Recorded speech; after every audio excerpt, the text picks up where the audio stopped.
Okay, hello students. So I was solving physics NEET 2024 and I'm going to start from question number 21 to question 30 in this video. And before that, you can find the link in the description for other videos और इसी same playlist में है, so आप देख सकते हो. You can watch it. Okay, so 21 से let's start. Okay, I'm again bored with this color. Let's use this purple. Fine. So in the following circuit equivalent capacitance आपको निकालना है. आप देखोगे कि ये व्हीटस्टोन ब्रिज बना रहा है. तो अगेन सेम थिंग, ये हट जाएगा. ये 2 माइक्रोफैरड दोनों सीरीज में है. सीरीज में क्या होता है, एज ए पैरेलल कॉम्बिनेशन की तरह ये ऐड होता है. तो ये 1 माइक्रोफैरड आ जाएगा ऊपर. सिमिलरली ये दोनों सीरीज में आ जाएगा. तो ये 1 माइक्रोफैरड यहाँ से आ जाएगा. और eventually one and one will be in parallel, और पैरेलल में सी इक्विवेलेंट C1 + C2 होता है 2 माइक्रोफैरड. कौन सा इसमें सही हो जाएगा, फर्स्ट वाला. ठीक है. Next, the quantities which have the same dimensions as those of solid angle. देखो सॉलिड एंगल इज डायमेंशनलेस. ठीक है. तो कौन सा ऑप्शन जिसके डायमेंशन है वो एलिमिनेट कर दो. स्ट्रेस का डायमेंशन होता है, ये हट गया. आर्क, आर्क क्या होगा, 2 पाई r, या फिर सॉरी θ × r. आर्क लेंथ का यूनिट होता है, तो ये हट गया. एंगुलर स्पीड और स्ट्रेस दोनों है. स्ट्रेन और एंगल डायमेंशनलेस है. ठीक है. 23, maximum elongation of steel of wire 1 mm, sorry 1 metre. Length if the elastic limit of steel and its Young's modulus is respectively this. इस बार ये यंग्स मॉडुलस वाले चैप्टर से दो क्वेश्चन आया आई थिंक. ठीक है. तो यहाँ पे आपको निकालना है मैक्सिमम एलोंगेशन, डेल्टा एल की वैल्यू निकालनी है. क्या निकालना है, डेल्टा एल. चलो करते हैं इसे, यहाँ पे कर लेते हैं. कौन सा क्वेश्चन है ये, 23 राइट. 23. लेंथ दिया है आपको 1 मीटर, और क्या दिया है, elastic limit modulus, Young's modulus दिया है 8 × 10⁸ newton per metre square. Sorry, elastic limit, length if the elastic limit of steel and its Young's modulus is given. ठीक है. इलास्टिक लिमिट की वैल्यू दी है, ये सिग्मा की वैल्यू दी है. ठीक है. और यंग्स मॉडुलस कितना दिया है, 2 × 10⁻11. ठीक है. आपको क्या निकालना है, मैक्सिमम एलोंगेशन निकालना है. निकालते हैं. सेम फॉर्मूला वही. मैं तो हुक्स लॉ से आप शुरू कर सकते हो. Sigma is proportional to epsilon यानी स्ट्रेन, और उस is equal to Y into epsilon. Sigma क्या हो जाएगा, स्ट्रेस जो गिवन है, elastic limit 8 × 10⁸ is equal to Y 2 × 10⁻11 into epsilon हो जाएगा डेल्टा एल अपॉन एल. 1 आ जाएगा. ये कितना हो जाएगा, 2 4. डेल्टा एल कितना आ गया, 4 × 10⁻³ या फिर 4 mm. ठीक है. कौन सा ऑप्शन सही हो गया इसका, 23 का फर्स्ट वाला. ठीक है. 4 mm. 24 करते हैं. देखो 24 में आपको थोड़ा सा पढ़ना पड़ेगा. And I think you should go through it, कि इतना मैं डिटेल में यहाँ नहीं बता रहा हूँ. ये जब आप इस बार मैग्नेट को इस वाली कॉइल से अवे ले जाओगे, तो यहाँ पे ये नॉर्थ पोल बनेगा और इधर साउथ पोल. और जब भी नॉर्थ पोल किसी कॉइल में बनता है तो करंट की डायरेक्शन एंटी क्लॉकवाइज होता है. तो आप इसको रॉड लेके, एक पेन लेके सामने से देखना एंटी क्लॉकवाइज करंट की डायरेक्शन, और फिर उसको फॉलो करना आगे. ठीक है.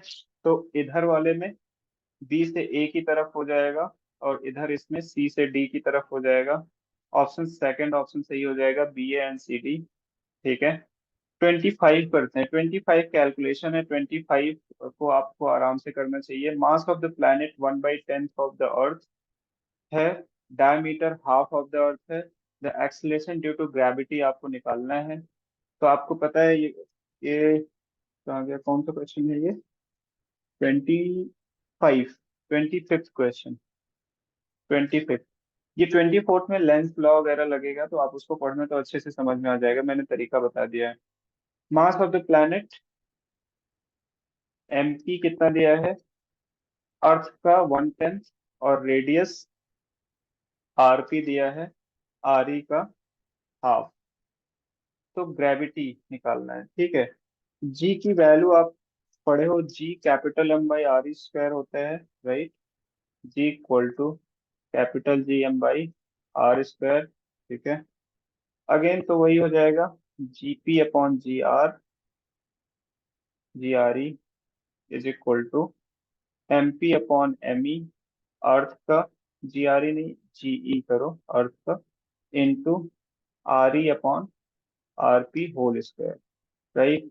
ये 1/10 है, इंटू ये R E upon R P कितना है, R E by 2 whole square. ये कितना हो जाएगा, 4/10, टू ऊपर चला जाएगा, राइट। सो जीपी आ गया 2G/5, राइट। 0.4 इंटू 9.8, 4 8 जा 32, 36 + 39, 3.92, ठीक है। कौन सा ऑप्शन सही हो जाएगा इसका, 25th का 3.9, तो लास्ट वाला ऑप्शन, फोर्थ वाला। 26 में आपको देख के डर लग रहा होगा कि ये सारा कैसे करना है, बट लेकिन ऑप्शन देखो, एहसान कर दिया है आपको ऑप्शन ने, ठीक है। किसी भी का ऑप्शन सेम नहीं है, ऐसे इतना कॉम्प्लिकेटेड नहीं है कि दो का ऑप्शन सेम कर दो उसके बाद किसी एक में चेंज करो, ऐसा नहीं किया है, ठीक है। तो आप देखो, बस पहले का निकाल लोगे तो ए का हर एक ऑप्शन में अलग अलग है। तो जब ए का निकालोगे तो आपको सेकंड, ए का थर्ड आएगा, मैंने भी एक ही निकाला है, ठीक है। कैसे निकालोगे ये मैं बता दे रहा हूँ very quickly. 1/λ is equal to R 1/n1 square minus 1/n2 square. R की वैल्यू आपको पता है 1.097 इंटू 10⁻7, या कितना होता है, 7, 10⁻7 पर मीटर, ठीक है। इसको आप 1 मान के करोगे सोल्यूशन, तो लैम्डा की वैल्यू 700 के आसपास आएगी। और 700 का कौन सा ऑप्शन है, थर्ड वाला। एंड इसका ऑप्शन कौन सा सही हो जाएगा, सेकंड। आप निकाल के देख लेना ये, ठीक है। ऐसे ही सबका निकालोगे आ जाएगा। बट यहाँ पे दिमाग लगाना है ना कि सबका नहीं निकालना है, एग्जाम में एक का निकालना है, ऑप्शन देखो उससे। इसीलिए कह रहा हूँ, अभी तक अगर आप इस चक्कर में भी कॉन्सेप्ट पढ़ो, अप्लाई करो और आंसर लाओ, तो you will not be able to get to the answer, answer तक नहीं पहुंच पाओगे। इसलिए आपको थोड़ा सा दिमाग लगा के शार्प माइंड करना है आपको, ठीक है। Then only you can solve it. 27th theoretical है, इसमें इतना डिटेल में नहीं बताऊंगा। And unpolarised light beam strikes a glass surface at Brewster angle, then Brewster angle पे जब स्ट्राइक करता है तो जो रिफ्लेक्टेड लाइट होता है वो कंप्लीटली पोलराइज्ड हो जाता है, और जो रिफ्रैक्टेड लाइट होता है वो पार्शियली पोलराइज्ड होता है। It's a fact.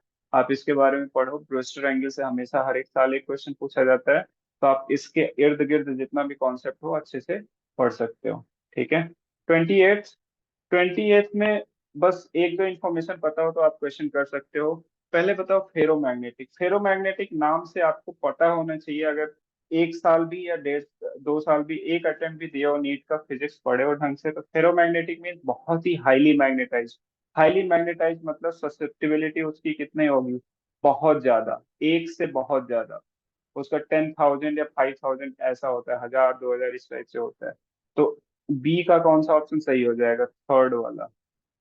अभी भी आंसर नहीं आएगा आपका, एक और जानना होगा, डायमैग्नेटिक। डायमैग्नेटिक का बहुत स्मॉल होता है बट नेगेटिव होता है, ये जानना जरूरी है, ठीक है। ये सब फैक्ट है, आपको पता होना चाहिए। तो बी का, ए का सेकंड ऑप्शन सही है। बाय द वे, ऐसे केस में ऐसे ना समझ में आए तो इसको ऐसे कर लिया करो, x is greater than zero, sorry less than zero, और ये ग्रेटर देन -1। ये तो समझ में आ रहा है ना, यही लिखा है घुमा के।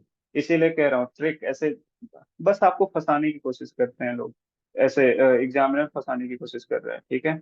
अब तो मुझे भी नींद आ रही है, okay. 1, A option is correct, ठीक है। बाकी दोनों का मैच कर लेना आप। ये आसान क्वेश्चन है, two bodies A B same mass है, सेम मास है, कंप्लीटली इन इलास्टिक कोलिजन का मतलब कोलिजन के बाद दोनों ज्वाइन हो जाए, ठीक है।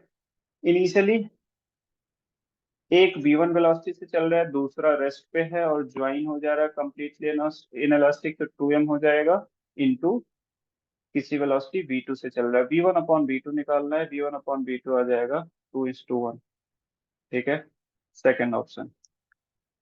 30th, इस वीडियो का लास्ट क्वेश्चन, 30वां क्वेश्चन। ये न्यूक्लियर से है, उससे न्यूक्लियर इमिशन से है। Started above the mass, nuclear emission above जैसे जैसे किया है, बाद में आपको एटॉमिक नंबर और atomic number of the product Q निकालना है, क्यू का एटॉमिक नंबर निकालना है। बाय द वे लास्ट वाला ना यहाँ पे ई माइनस है, क्या हो रहा है, ई माइनस निकल रहा है, जो कि बीटा माइनस के जैसा ही है, आपको कंफ्यूज करने के लिए किया गया है। तो let me do it for you, जल्दी से। पहला, शुरुआत कहाँ से हो रहा है, ये कौन सा क्वेश्चन है, 30th राइट। 82 x 290,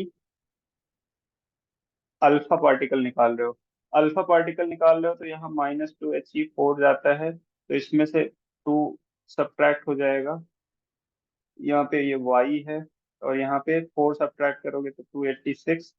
फिर क्या निकाल रहे हो, पॉजिट्रॉन निकाल रहे हो, ई प्लस निकाल रहे हो। ई प्लस निकाल रहे हो तो यहाँ से एक कम हो जाएगा, बाकी सेम रहेगा। 79 Z 286, ठीक है। उसके बाद क्या निकाल रहे हो, बीटा माइनस निकाल रहे हो। बीटा माइनस निकाल रहे हो तो ये एक बढ़ जाएगा फिर से, 80P 286, ठीक है। अब ई माइनस निकाल रहे हो, ई माइनस निकाल रहे हो मतलब वही बीटा माइनस ही है, ई माइनस और बीटा माइनस सेम। और यहाँ पे फिर से एक बढ़ जाएगा, 81Q 286। तो ऑप्शन कौन सा सही हो जाएगा, ये वाला लास्ट वाला, फोर्थ ऑप्शन, ठीक है। Okay, thank you so much for watching the video, do subscribe to the channel. और आप कमेंट करके बता सकते हो कोई क्वेश्चन गलत हुआ तो, and you can share the actual correct solution. All right, do subscribe to the channel. Thank you.